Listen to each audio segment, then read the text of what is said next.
Yeah. Yeah, this is the first time Yo, we've done that. yo, hey, I brought a change. yeah, I'm gonna run to the car and Run to change my Macy's in shirt. my outfit. Yeah, the bottom is not changing, y'all. All right, So I'm on you a little bit. the bottom will not change. Okay. Just the top. So we are starting. All right. How you doing? Welcome, welcome, welcome. This is Kings for Queens. I'm Comic Strategy. On my very left, is it left? Yeah, on the very my left, your right, JS. And right here in between us is this beautiful woman by the name of Danielle Shoots. She is the CEO of Daily Boss Up. And did I say your name? You said it right, yeah. Okay, I was just making sure. All right, so today's show, we're doing something a little different. We've been doing a council of dating, but today we're talking about superheroes. Women are superheroes. Women are superheroes in their careers, and they add a value to business that has been overlooked for a very long time. So we're going to discuss some of those things, some of the pros, cons, issues to help you, hopefully. This woman's an expert, that's why we brought her on. And we're going to go ahead and get started with these amazing, well thought out questions. I don't know who wrote them, but they're very good questions. All right, you ready? I'm ready. All right, let's do this. So, what is the best way for a woman to approach her career? We're going to start with JS. Okay. I'm glad you started with me, brother.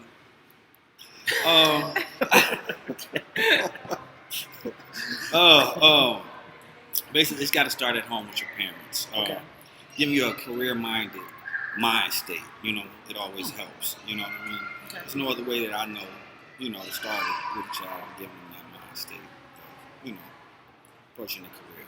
Okay, so you say it starts at home. Yes. Okay. Danielle, what do you think? So I think the best approach to your career is to start with authenticity, because I think as women we forget how badass we are and all the stuff that we've been through in life that has nothing to do with our careers, and then we kind of leave that at the door and then go into these careers and try to be something different. And we already have all the tools that we need. When I started realizing, I was a teen mom, I had my son when I was 16 years old, and when I started realizing that I had some tools that were going to make me a great executive because I was a mom since I can remember, when I started owning that and showing up in an authentic way, my career really took off. Very nice. I like that answer. Okay, so this is my answer. I'm not as qualified, but I'm gonna answer it. So, so the best way for a woman to approach a career is to have intention, planning, and determination. Women are underestimated and underrated. So the first thing starts with you showing up, kind of like what you were saying, authenticity. So own who you are first, and then decide what you're going to do, and just go make it happen. Bam. All right, question 2. How do you succeed in your career when you have children? I have 2 children, Okay. and I've had them my whole life. So I had my son very young, obviously. Wait, hold on. Yeah. You got 2. I have You've had them 2. your entire life. Feels like it. Feels like I've never not been a mom. So graduated from high school, had a kid. Graduated from college, had a kid. My first job as a CFO, had a kid. So I've always had them with me. So I've really had to learn how to balance that and have kids and still learn to be successful and drive my career. And here's my advice for women to do this. You don't have to do everything. Whoever's telling you that is lying. I ask for help. I get help. I don't do things I'm not good at. I let other people do the things that I'm not good at. And my number one thing is whatever I'm doing, I do just that. When it's time to be with my kids, I'm with my kids. When it's time to be in a meeting, I'm in a meeting. You won't see me on emails and things like that because it's too hard on our brains to try to do it all.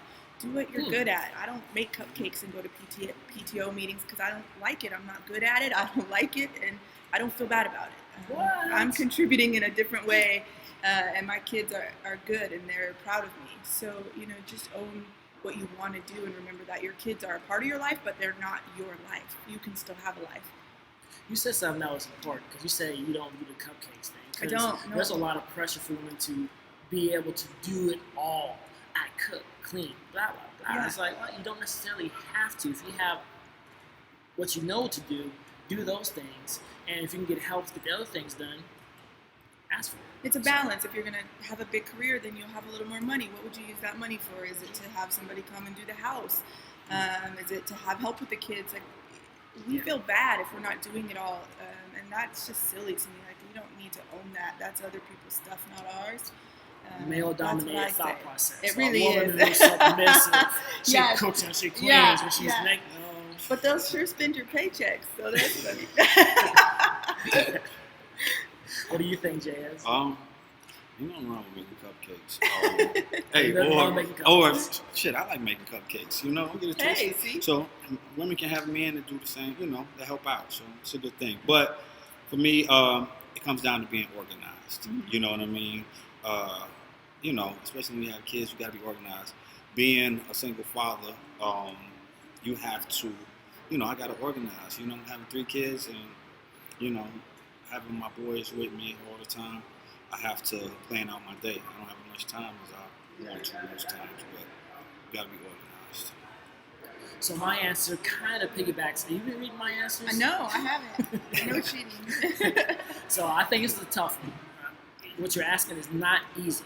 First thing you got to do is prioritize. Prioritize your children. Now, after you've done that, get help. So that is not a problem to do. A lot of people, they feel bad about that, what we're talking about, but get help if you can. Get help if you can. Not easy, but definitely prioritize your children. And then when you go in the workforce, make sure they know that your children come first. Do not allow them to make the job come first, because then they'll dictate all your actions. So that's going to get fired. I mean, I've seen it happen. Yeah, easier said than done. It's definitely easier said than done. Oh, your kids come first? Yeah, okay. You have a good day. Yeah, I know. That's why I said it's a tough one. That's why her answer was better than myself. Yeah. Okay, so question 3. What tools are available to help women be more impactful at work? I'm going with Danielle on that one as well. So, you know, I think what's really fortunate about what's happening, and I've been an executive since I was 26, and I've just watched this change. Wow. Over so time. For about a year and a half? Yeah. Okay. Yeah, no, actually negative. Going backwards. And I'm watching this dynamic change, which is really good. So there's a lot of groups forming within all types of industries where women are supporting each other, and there's networks, and there's a lot of conversation around how do we support women in the workplace in a much better way. And so I think your network is your net worth. And so for me, the tools that you have in the workplace are only as good as the people that you have in your life, both at work as a network and away from work. I'm a young black woman, so I don't really get to see people that look like me when I walk into executive rooms. So I make sure when I leave work, I have friends that are dealing with the same things that I am every single day, because that helps me be better at work every day. It helps me get through it. It helps me just talk about it. You're going through this too. It's not me. I'm not crazy. Sometimes it's me and I'm crazy, but sometimes it's not. And I think your network is the thing that will help you in your career. Be around like-minded people. Your career will only be as big as the 5 people around you, right? I agree. So, JS, what do you think? I was just basically listening to everything she had to say, and I totally agree. You know, that question had me stumped. I was like, I have no idea. So I was really paying attention to what you were saying, because I was like, okay, well, that works. Those are the tools, because I was like, I have nothing for that. You know? So, I do have something for that, but I looked at your website to get a little bit of a perspective. So I'm gonna have to, but I have to read mine. I had no idea. Yeah, I had no idea on that one. But I have to read mine. So okay. So learn as many aspects of your career as possible. Versatility. So if you're in a certain element or level, you want to get to the next level. What does that take? What does that look like? What do you need to know or learn? And then specialize in those areas that you are already good at, so that you become versatile and reliable at the same time. Man, like you're probably thinking, how did I get it from your website? Yeah, no, I don't even website. That's what I do. I look at something and say, she's saying this. Connected the dots. So, okay, question 4. What skills should I be working on to further my career and get promoted? JS? I would start off at ass kissing. It always helps. Ass kicking is a terrible idea. It always helps. No, but I'm just saying. But no, it is. Argument. It does help though. It's interesting that you said that. But always be in the pursuit of getting more education.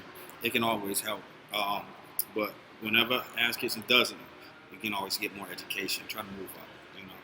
Okay, education. Yeah. I would say instead of education, because education normally you think degree information. You don't necessarily need to get a degree per se. Maybe not, depending on the career. But definitely learn something to help you. Yeah, I wouldn't say degree. If I can go back now, I wouldn't take the same steps that I took. Well, yeah. So I definitely would not. So I would say. Are you done? Yeah, go ahead. Okay, I kind of cut you off. Yeah, Anyway, yeah, so I would say volunteering in areas higher than your current pay grade. So if you can go to some place and learn something that you don't know how to do yet, that could help you further your career. That's one thing you can do. Computer skills is always something you need to keep your eye on. The software, the new software, the upgraded software. In most situations. And then pick a language. That's going to be important to be able to talk to other people. These are some ideas. And then ask your supervisor if you have a relationship that's good enough, where you can say, hey, I'm looking to make sure I'm the best possible employee I can possibly be. What do I need to learn? What can I improve upon? And your coworkers and your good friends, ask them the same kind of question. Danielle? So I have a totally different answer. Oh. So I think that the reason I started the Daily Boss Up is because the gap is soft skills. So I think, and especially as women, to be really successful, you're going to have to know yourself really, really well.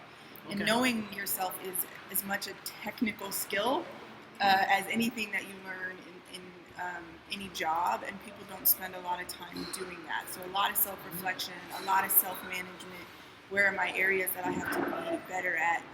What kind of leader am I, and what kind of leader do I want to be, and how do I close the gaps? And I think as women, if we can really work on those soft skills, because I think we've got a little bit of it already innate in us, and so that if we can be self-reflective in a way that we can come to the table with that leadership skills, transition every type of job, right? If you're a great leader, you can transition across industries, and you can transition across different types of jobs, go from marketing to finance, who knows, because what people are getting out of you is your ability to lead a team and create vision, and someone who knows themselves and who can manage their behavior well in a work environment. And I think if you spend your time investing in that, you'll be surprised what it will do for your career.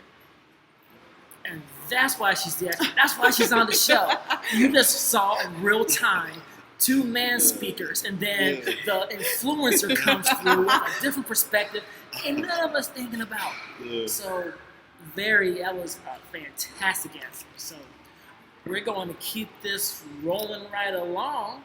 This next part is talk a little bit more about what women. I'm gonna slow down. What do women bring to the table?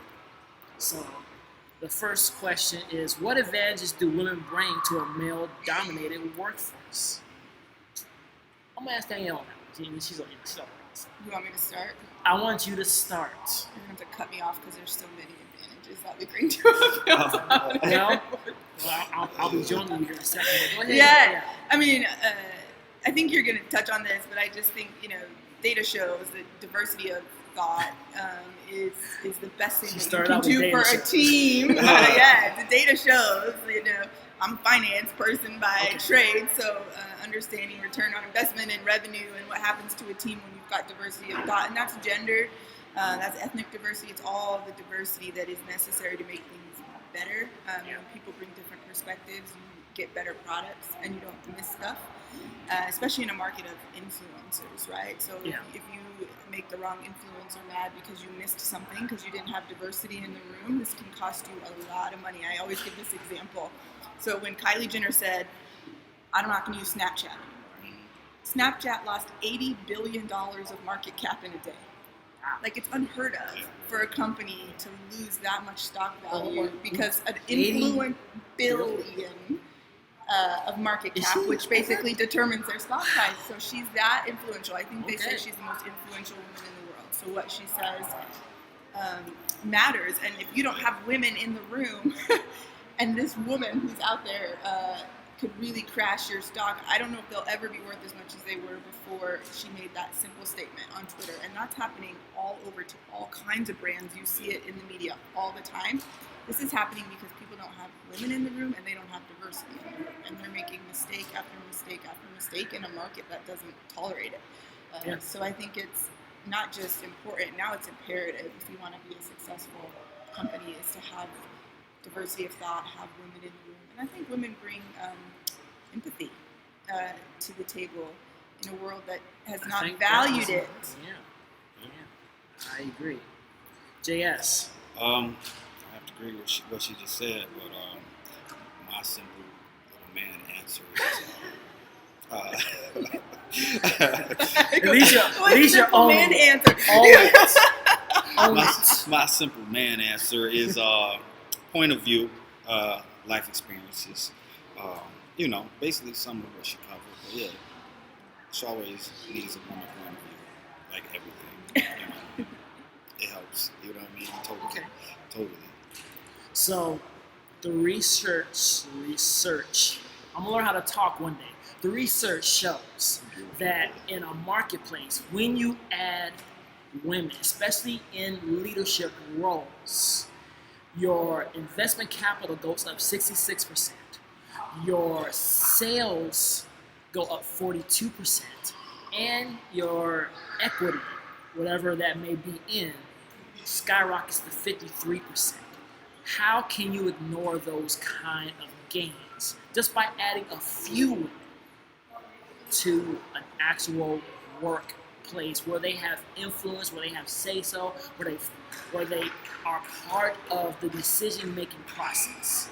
I don't think I need to say anything else. I mean, at this point, case closed. Yeah, it's not like it's 5%. We're talking 50, 60% in some cases, almost 70% across the board. It doesn't even matter the industry. If you're trying to sell something, think about it this way. If you're trying to sell something, more women buy than men, period. So why would you not have women in the room to help you sell those products? It's a no-brainer. So easily, women bring a different perspective, and because of that, these particular industries are better, are more profitable, like that. It doesn't take years either. It's in weeks. That's how crazy it is. So, question number 2. Get myself ready.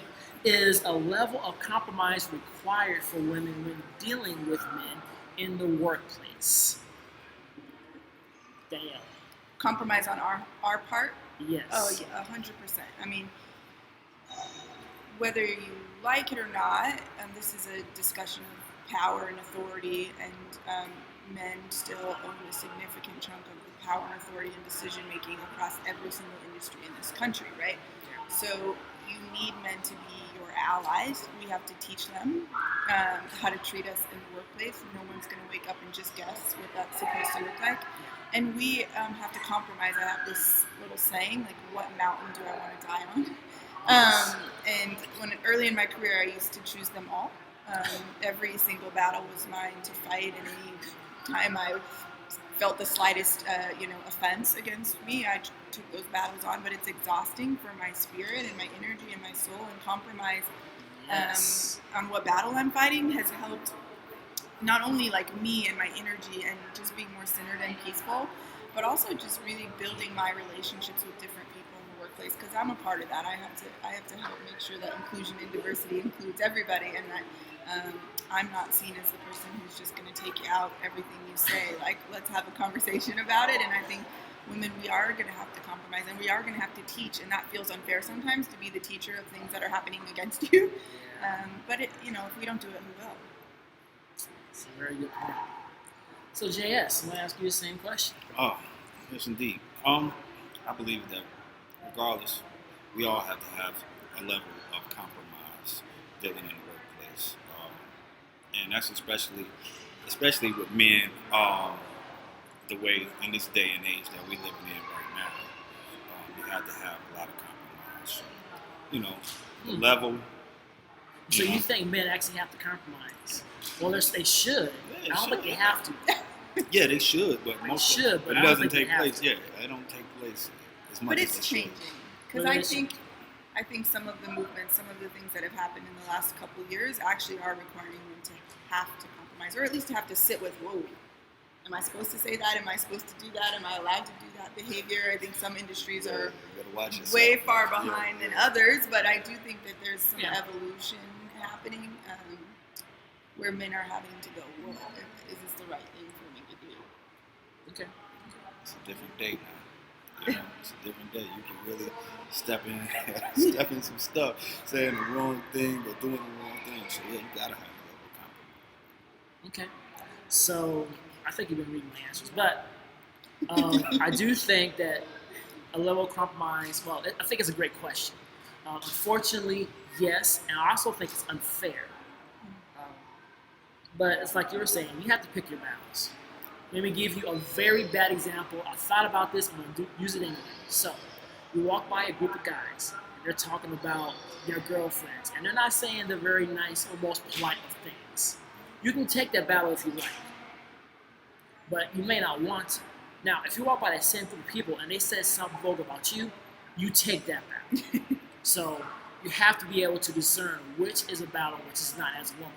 Again, I said this is unfair, but that's the level of compromise you have to make. Is it something that's threatening your safety, et cetera, et cetera, et cetera, et cetera? If it's offensive, how offensive is it? You have to make those decisions. I'm not going to say I'm qualified to make those for anyone, but I am saying that you're going to have to make those kind of decisions. And I think it's about perspective because it's about, think about it this way, you're not protecting them, you're protecting your own spirit. Because fighting all day is exhausting for any human, right? And even when you're really passionate about it like I am, and I want to fight for every young girl that looks like me that's coming up after me, but it's also about protecting my spirit. And so change the perspective. You're not protecting them and their ignorance and their behavior. You're protecting yourself and your own peace. Yes, 100% agree. And I think that sums it up right there. So, question 3. Why do I find it hard to work with other women as a woman? JS. I want to hear you guys first, and then I'm going to go, this is fascinating. Okay. Why is it hard to work with women? Because women can't get along. You know, hey, if you think of how many times just stories I hear just from different women at work where you like, well, she don't like me, or she trying to undermine me, or whatever. I don't get it personally, but a lot of times, a lot of women, you know, it's a lot of women that do get along, but a lot of times at work, it's real competitive. You know what I mean? It's real competitive there. Thus is the problem. A lot of women can't get along, but I find. But you know, what do I know? I think that's part of it. But I think the other thing is there is a level of divide and conquer. So. For example, in sales, it'll be like when I was selling cars, there would be, 8 men, 2 women. So the men would quickly pick the one they liked, and they would stick with that one and not be with the other one kind of thing. Mm-hmm. They wouldn't put both in the same sphere. And if the women weren't careful, and it's been a few different times I've been in a situation, so I'm not talking about just one, but if women weren't careful, they would find themselves almost at odds with each other. Not even of their choosing, not even of their creation. It's just that for some reason they are put in this situation with a lot of peer pressure to have to be competitive against another woman. Like, okay, why do I have to wear this? Now I'm going to change my look to make sure I look better than the other person, etc., etc. This is what I've been told. Because to be quite honest with you, I kind of see it, but I'm not there. That's one of the issues, actually, is that I see my other coworkers, but I'm not seeing my other coworkers. Yeah, I'm telling you, it get messy sometimes. And Danielle's about to blow us all up, so go ahead. I don't think the question is one that isn't accurate. So I think whoever's asking this question is probably speaking on behalf of a lot of women. And I'll be honest with you, I've felt I've had more difficult times with women bosses in my career than I have male. So I will say that. I think when you're working from a place of deficit, it creates competition, right? So I think you nailed that. It creates competition. So when there's less spaces available for you to get where you're going, the chances that you will compete with one another or do things that are not true to your character or not the best version of yourself because you're trying to get somewhere and there's less spots at the end, it creates competition. I do think that is a big dynamic with women in the workforce. And then I think when people get there, there's some benefits from being the only. I would be lying if I didn't say I don't have privileges for being the only black woman, being the only black person, being the only woman in rooms at times, right? Because people look to you and they hear your voice and your voice sounds different, which can be scary but can also be privilege. And so I have to make sure that that's not something I get comfortable with as a part of what makes me good. Okay. And so that I bring people along. But not a lot of women are sitting and going like, don't let me get comfortable here. Don't let me like get territorial over being the only. The only is not a good thing. I don't want to be the only. I want to be surrounded by women that look like me in my career, right? And I want my daughter to be surrounded by women that look like her when she goes into her career. But sometimes it's a very comfortable place for women. So I think they're competing to get there. And then once they get there, you have to do a lot of self-work to make sure that you're not getting territorial of like, oh, my voice is going to be the loudest because I'm the only, or people turn to me because I'm the only, or I like having that title, I'm the only. There's lots of clout that comes with that, and so we have to be careful that working too hard to get where you are doesn't make you so tired that you don't go work hard for other women. There it is. Very excellent answer. Did I answer that question? I did. You don't want to hear my answer anyway. So, question 4. What are the ways men see women in the workforce? I want to answer that one first. Please do. Because I'm a man. In 2019, I want to make sure I make that clear. 2019, because the rest of the years, it's different, right? It's not. I mean, it's changing for the better to a degree, but then there's this whole level that's changing for the worse. And men have yet to really look at women as equals. In general, there's still almost like this, well, you're here because you're a single mother. Well, you're here because you have to be, because you are with this guy and he treated you poorly. Otherwise, you wouldn't be here.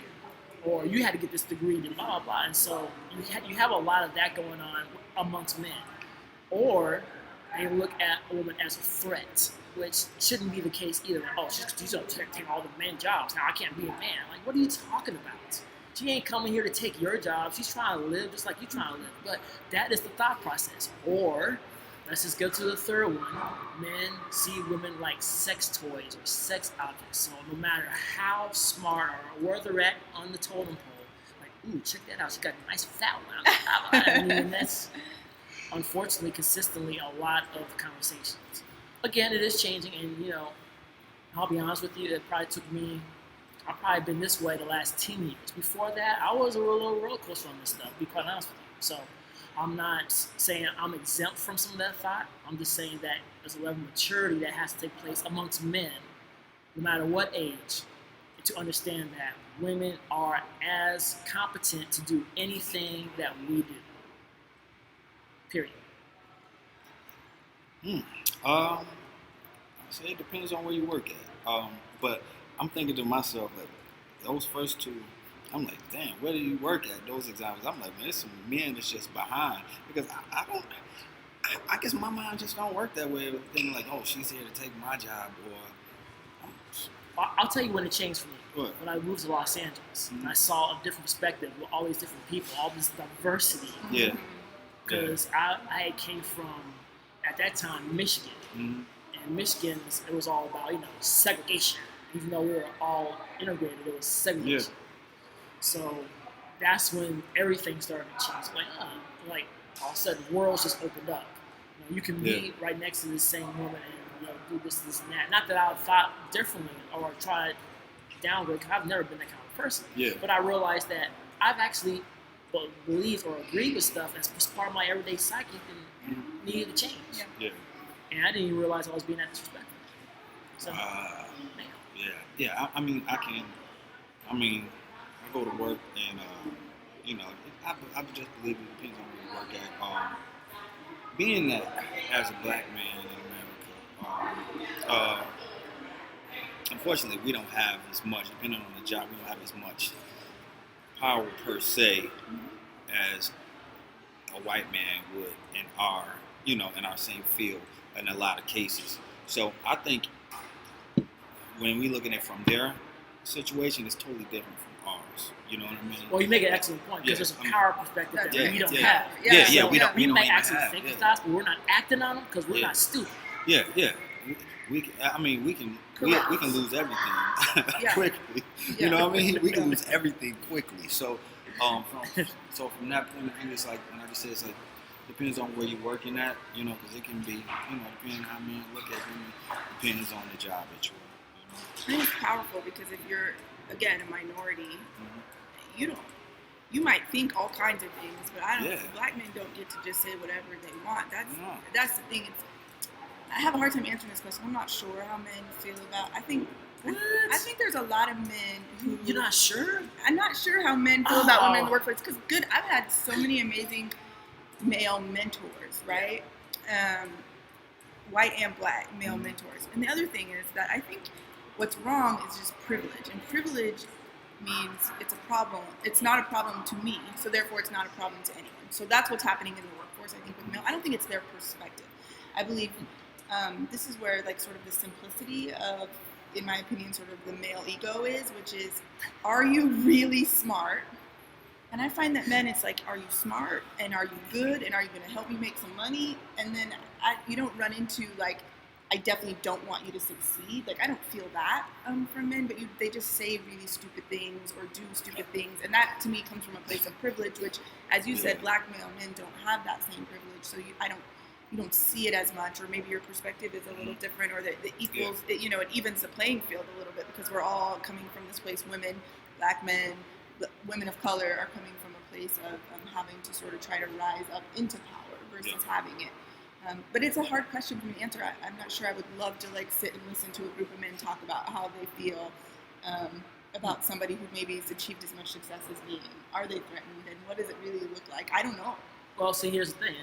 You made an excellent point, because you are the CEO of Daily Boss. So they look at you a little differently than a co-worker figure. Yeah. That's a threat. Fair. You already made it. They can't stop that. But the threat, or the one that intimidates them, now it could be a good thing. They're like, I gotta get on my game, which is not necessarily a bad thing. Or the other thing, like I said, is now they're being combative. Now they're trying to undermine. Yeah. You see that as well. Yeah. But I do think what you're saying has a lot of merit.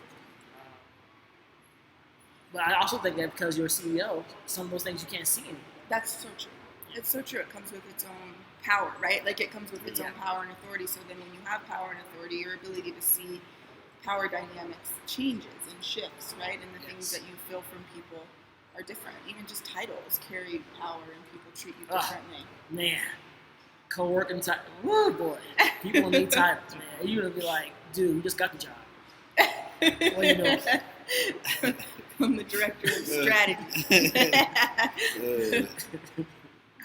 All right, so I think it's time for some Dear JS. Yes, indeed. Yeah, it's Dear JS. This is a Dear JS. So story. before we get started, this is the Men Talk Show geared towards women. We're gonna have, as on the bottom of the screen, you see the Daily Boss Up. This is her webpage. She is a consultant. She is a mentor. She's been a mentee. She's done it all. She is an amazing person. So get up on her site. Thanks. And check out what she's got. She's got free materials. She's got other materials. She talks to businesses. You were somewhere last week. I was reading about it. Where were you? I can't even remember. So last week I did Junior Achievement. Business Week. Did a couple of things last week. Do a lot of things. Diversity and leadership yes. For women in tech. Did a panel for that. That's what it was. Yes. Yeah. And tech is one of the areas where it's like mostly male dominated. Correct. So, yeah. Okay. So. All right. Dear JS, it's like we have a paragraph, a long ass paragraph. You want to hear this? Yeah. All right. Dear JS, I've been working for my company for the last 9 years and have moved up to middle management. 2 years ago, I dated a coworker who was also a supervisor. Wrong already. Last month, we broke up, and it's been very tense ever since. I also started to notice that the relationships I have with other coworkers, including the group of 20 that I manage, is now strained. I even had a situation last week during my morning meeting where one of my employees yelled out, "Ho!" When I asked who said it, everyone said I was hearing things. I don't understand because we broke up, and it's been very, let me see where I'm at. Okay. When I asked who said it, everyone said I was hearing things. I don't understand because we broke up on good terms. And he even started dating another employee a week later. My man's getting around. Her name is Ruby. How old is Ruby? Damn. And it's not actually Ruby. That's to protect. Okay. Protect the potential innocent. Just know it's an R, but it's not Ruby. Ruby's a grandma. All right. Her name is Ruby, and she has been the worst towards me. When before we were great friends. I've approached my ex and I asked him about all of this, and he says that it's all in my head. To make matters worse, I'm up for review, and the person doing the review is also a person that has turned on me. And I have to do the review on Ruby, whose high quality of work is now so bad. I've been fixing it so that she doesn't get in trouble and so that it doesn't look like I'm picking on her because she is seeing my ex. I don't know what to do. Oh, damn. You really got yourself into a hole. Obviously, you don't watch much of the show because I say this a lot. Do not mess with people at work. You just don't do it, man. You get into, hey, I know this. I did this shit. You understand what I'm saying? Years ago, I did this. Don't do it because you get in situations like this when you should just. They yelling out, "Ho!" I'm like, yo, where do you work at? Man? You know what I mean? It's like, I hope this ain't doing this in a boardroom. It's just like a McDonald's meeting. What's going on here? If they just, and everybody trying to make you like you the crazy person. I'm not gonna tell you to leave, but you need your job. But I don't have anything. You've really dug a hole with this one. I don't know. What y'all think? Want me to answer that first? You go first. Okay. So, I had to write this down. You are in a tough spot. You didn't have to write that shit down. Now,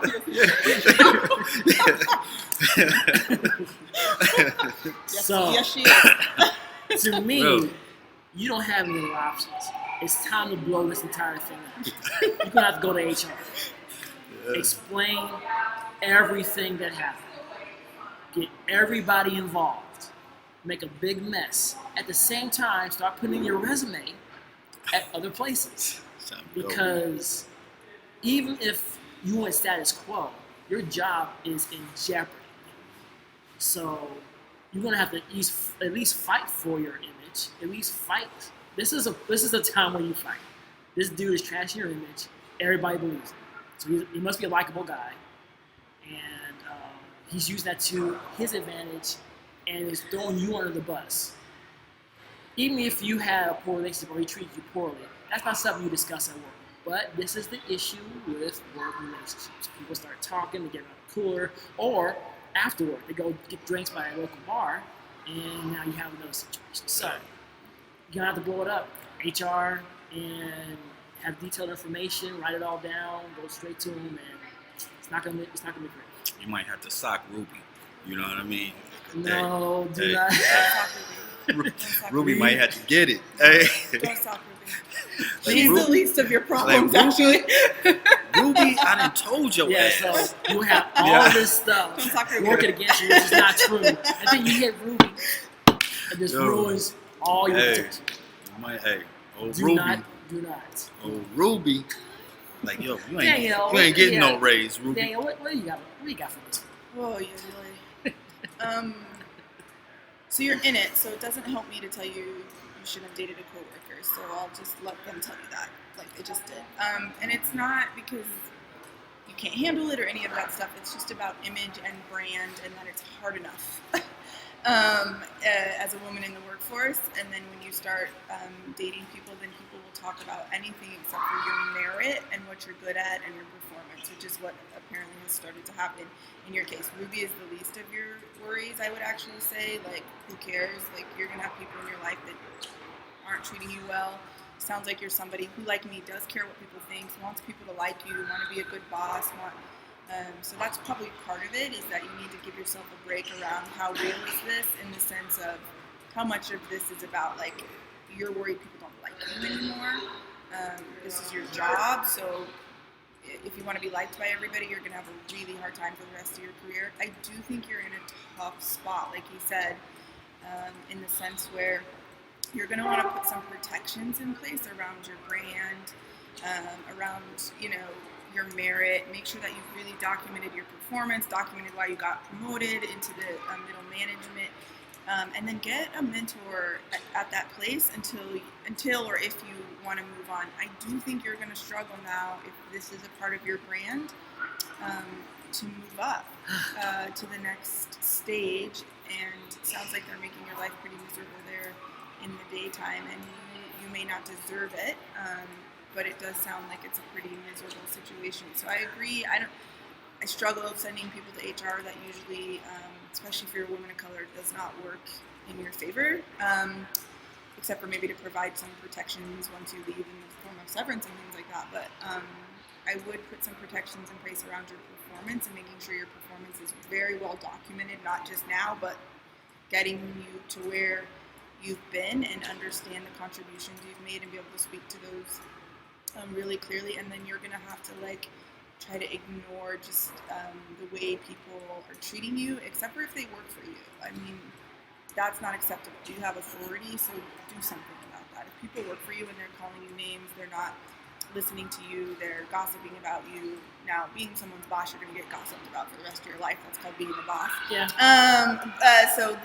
This might be a different thing they're gossiping about, but you got to kind of let that go a little bit. But if they're being disrespectful or insubordinate, you got to be a manager. You're in middle management. Be a manager and manage that behavior, and let people know you're not going to tolerate it, while at the same time putting the structure in place that protects your performance. 100% agree, and stop bailing out Ruby. Let her burn with her horrible. Yeah, no. And Ruby's not going to bail you out. Yeah, and I don't think it ended on good terms. Yeah, it says that in the letter, but it doesn't sound like it, because where are the people getting these rumors from? Dude is trash. He's got to be saying some things. So just protect yourself. You might think that relationship is in a better spot than it is. Like, put some walls up when it comes to this person, and go back to having it be work only. Sorry, babe. No doubt. All right. You got another one. You got another one. Yes. What is it? All right. Dear JS, I regret it, but I used to, strategic moves to get way to the top. It allowed me to survive a bitter divorce, raise 3 kids, and restart from scratch. All I have lost, including my breasts from cancer. Ooh, okay. Everything was fine until the person who I had strategic moves with decided to blackmail me into continuing with said moves. If I don't, he has the power to get me fired, since I am now his superior. Though I have rebounded, I just got out of the red and have nothing saved to sustain the job loss. I know I was wrong to do this, but what do I do? What's right now? Okay, what can I do to get out of this? What would y'all say? I'm still trying to get it. You need this part. Strategic moves. Yeah. Is what the letter says. Like, I made In other words, strategic moves. Yeah, with somebody. Yeah. To get ahead in my career. I Casting appreciate couch. the authenticity. My goodness. Yeah. That's amazing. Yeah. Wow. Man, It's tough. It's tough. Well, here's the thing. She did it because she was going through all these things at the same time, right? Yeah. Divorce, breast cancer, and trying to deal with raising kids. So I'm not saying it's the right way to go, but she made some very tough decisions. And I've met women that, they took a couple months on the street to try to get keep their kids off the street or something of that nature. Just horrific situations. And then they get out of it, or they try to get out. Then you have a bum like this guy who doesn't want to quit. So basically, you have plotted your way to the top. I congratulate you for surviving cancer. I know people who didn't. So, and to do that with everything else that you had to do, it's notable. But you did sowing seeds that are now beginning to reap, that are the kind of crops you don't want to eat.